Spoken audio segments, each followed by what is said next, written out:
सभी को नमस्कार। आज मैं प्रसिद्ध पुस्तक द एल्केमिस्ट के लेखक पाओलो कोएल्हो की कहानी का संक्षिप्त सार प्रस्तुत करने जा रहा हूं। ये कहानी एक युवा चरवाहे लड़के सैंटियागो के बारे में है, जो स्पेन में रहता है।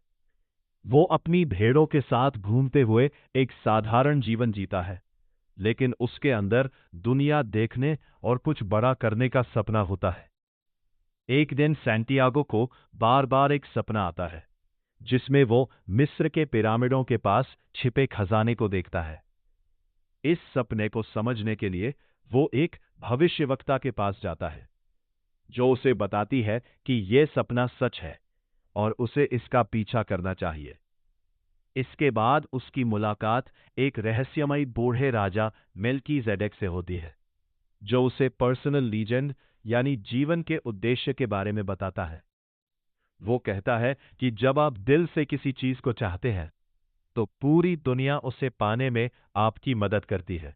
प्रेरित होकर सैंटियागो अपनी भेड़ों को बेच देता है और मिस्र की यात्रा पर निकल पड़ता है। लेकिन उसकी यात्रा आसान नहीं होती। अफ्रीका पहुंचते ही उसका सारा पैसा चोरी हो जाता है। वो बहुत निराश हो जाता है, लेकिन हार मानने के बजाय वो एक क्रिस्टल की दुकान में काम करने लगता है, ताकि फिर से पैसे कमा सके। वहां काम करते हुए वो धैर्य, मेहनत और जोखिम लेने के महत्व को समझता है। कुछ समय बाद जब उसके पास इनफ पैसे हो जाते हैं, तो वो घर लौटने का सोचता है, लेकिन फिर अपने सपने को याद करके आगे बढ़ने का फैसला करता है। रेगिस्तान की यात्रा के दौरान उसकी मुलाकात एक अंग्रेज व्यक्ति से होती है, जो रसायन विद्या यानी अल्केमी का अध्ययन कर रहा होता है।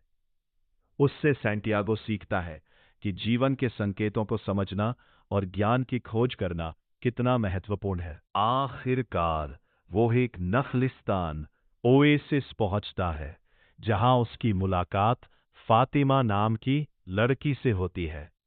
दोनों एक दूसरे से प्रेम करने लगते हैं, लेकिन सैंटियागो समझता है कि सच्चा प्यार कभी भी उसके सपनों में बाधा नहीं बनता, बल्कि उसे आगे बढ़ने के लिए प्रेरित करता है। इसलिए वो अपनी यात्रा जारी रखता है। वही उसकी मुलाकात अल्केमिस्ट से होती है, जो उसका मार्गदर्शन करता है। अल्केमिस्ट उसे सिखाता है कि अपने दिल की आवाज सुनो, खुद पर भरोसा रखो और डर को अपने रास्ते में मत आने दो। दोनों साथ में खतरनाक रेगिस्तानी इलाकों से गुजरते हैं। एक समय ऐसा आता है जब सैंटियागो को अपनी शक्ति साबित करने के लिए खुद को हवा में बदलना पड़ता है, जो उसके आत्मविश्वास और विश्वास का प्रतीक होता है। अंत में सैंटियागो मिस्र के पिरामिडों तक पहुंचता है, जहां उसे खजाने की उम्मीद होती है, लेकिन वहां उसे कुछ लुटेरे पकड़ लेते हैं। उनमें से एक लुटेरा बताता है कि इसने भी एक सपना देखा था, जिसमें स्पेन के एक पुराने चर्च के पास खजाना छिपा हुआ है। तभी सैंटियागो को एहसास होता है कि जिस खजाने की तलाश में वह इतनी दूर आया, वह तो उसके अपने देश में ही था।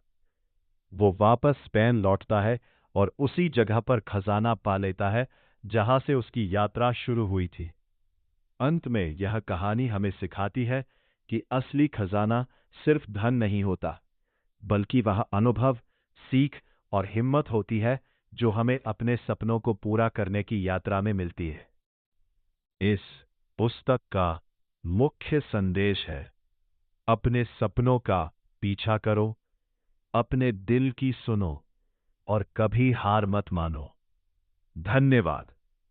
और ऐसे ही रोमांचक कहानियों के लिए like and subscribe your own channel जिंदगी विद अनुराग। Thank you.